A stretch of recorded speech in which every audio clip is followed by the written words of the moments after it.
করছি কবি আল মাহমুদ রচিত ২১-এর কবিতাটি।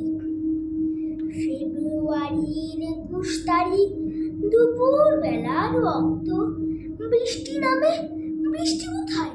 বরকতেরই রক্ত। হাজার যুগের সূর্য তাপে জ্বলবে এমন লালচে, সেই রুহিতেই লাল হয়েছে কৃষ্ণচূড়ার ডালচে। প্রভাত ফেরির মিছিল যাবে, ছড়াও ফুলের বন্যা, বিষাদ গীতি গাইছে পথে তিতুমিরের কন্যা। চিনতে নাকি সোনার ছেলে ক্ষুদিরামকে চিনতে? রুদ্ধশ্বাসে প্রাণ দিল যে মুক্ত বাতাস কিনতে। পাহাড়তলির মরণ চূড়ায় ঝাঁপ দিল যে অগ্নি, ফেব্রুয়ারির সুখের বচন পড়ল তারি মুক্তি। প্রভাত ফেরি আমি নেবে সঙ্গে, বাংলা আমার বচন, আমি জন্মেছি এই বঙ্গে। ধন্যবাদ।